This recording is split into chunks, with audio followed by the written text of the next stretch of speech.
Hello दोस्तों, physics की दुनिया में आपका फिर से एक बार स्वागत है।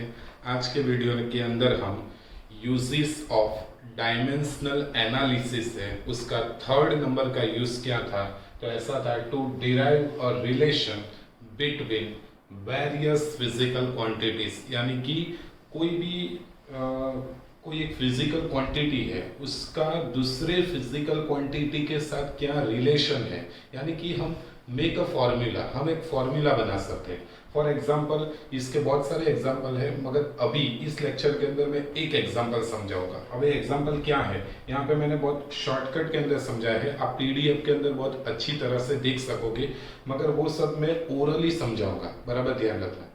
पेंडुलम, आपने नाम सुना होगा पेंडुलम। अब पेंडुलम है वो, समझ लो कि यहाँ से वो ऑसिलेशन करना स्टार्ट कर दे, तो वो वन कंप्लीट ऑसिलेशन हो, यहाँ से स्टार्ट करे, इस तरफ जाए, फिर वापस यहाँ पे आए, तो वन ऑसिलेशन कंप्लीट होता है। तो उसके लिए जो टाइम लगता है उसको बोलते हैं टाइम पीरियड बोलते हैं। तो वो टाइम पीरियड है, उसका फॉर्मूला क्या है, वो फॉर्मूला में डिराइव करना है। तो सबसे पहले जो पेंडुलम हुए उसका टाइम पीरियड किस किस फिजिकल क्वांटिटीज के ऊपर डिपेंडेंट है, तो यहाँ पे पहले लिखा है time period of pendulum is directly proportional to, यानी कि वो डिपेंड है किसके ऊपर, मास ऑफ स्फीयर, यानी कि पेंडुलम का जो मास होगा उसके ऊपर डिपेंड है, फिर उसके लेंथ के ऊपर डिपेंड है, फिर जो ग्रेविटी लगती है, फॉर एग्जांपल अर्थ के ऊपर ग्रेविटी अलग है और मून के ऊपर अलग है, जुपिटर के ऊपर अलग है, तो वो ग्रेविटेशनल एक्सेलरेशन के ऊपर डिपेंड है।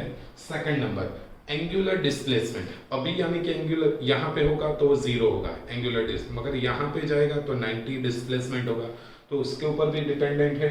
तो टाइम है, टाइम पीरियड वो यानी कि 4 फिजिकल क्वांटिटीज के ऊपर डिपेंडेंट है। ओके, अब यहाँ पे मुझे पता नहीं है कि टाइम पीरियड है वो मास के साथ कैसा रिलेशन है उसका, यानी कि डायरेक्टली प्रोपोर्शनल है, इनवर्सली प्रोपोर्शनल है, या फिर इनवर्सली स्क्वायर का प्रोपोर्शनल है, क्या है पता नहीं। तो m raise to a, l raise to b, g raise to c, theta raise to d लिख दिया। ओके, वो हमें a b c d वो हमें फाइंड करना है। तो यहाँ पे मैंने लिख दिया t directly proportional to m raise to a, l raise to b, g raise to c, theta raise to d। Okay, अब प्रोपोर्शनल की साइन निकाल दो, तो कांस्टेंट की जगह हम k लिख देते हैं। ओके, मोस्टली कांस्टेंट की वैल्यू 1 आती है, मगर यहाँ पे प्रैक्टिकली प्रूव हुआ है कि इस कांस्टेंट की वैल्यू है वो 2 पाई है, इस कांस्टेंट की वैल्यू 2 पाई है। ओके, अब ए बी सी डी हमें फाइंड करना है, बराबर ध्यान से देखना। फर्स्ट एग्जांपल है, इसमें केयरफुली देखना, बराबर बाद में तुम्हें एक दो एग्जांपल करेंगे तो आपको पता चल जाएगा। अब देखो m क्या है, m का मीनिंग मास है, मास का यूनिट क्या होता है, किलोग्राम। उसका डायमेंशन फॉर्मूला क्या होता है, उसका डायमेंशन फॉर्मूला होता है m रेस टू 1, बाकी सब जीरो। ओके, अब l क्या है, लेंथ है, तो लेंथ का क्या होता है, मीटर होता है, उसका डायमेंशन फॉर्मूला क्या होगा, L1, बाकी सब जीरो। g का मीनिंग क्या है, ग्रेविटी, या फिर ऐसा बोल सकते हैं कि ग्रेविटेशनल एक्सेलरेशन। अब एक्सेलरेशन का यूनिट क्या होता है, मीटर अपन सेकंड स्क्वायर, उसका डायमेंशन फॉर्मूला क्या होगा, L1 और t-2। आई थिंक समझ में आया होगा।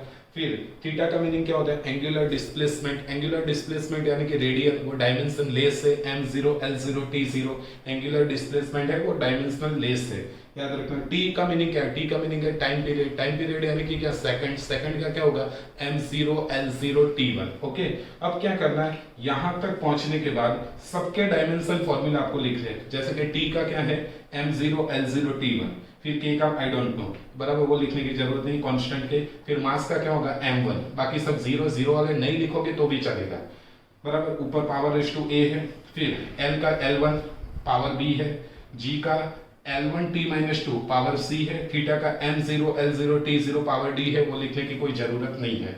ओके, अब देखो जीरो वाले हैं तो 0 इंटू a करो तो जीरो आएगा, तो फिर जीरो पावर का मीनिंग कुछ है नहीं, तो m1 1 इंटू ए, 1 इंटू ए यानी कि ए आएगा, तो m रेस टू ए हो जाएगा, फिर l रेस टू b हो जाएगा, फिर l रेस टू c हो जाएगा, फिर t raise to -2 into c, तो यानी कि क्या हो जाएगा, t रेस टू -2c हो जाएगा।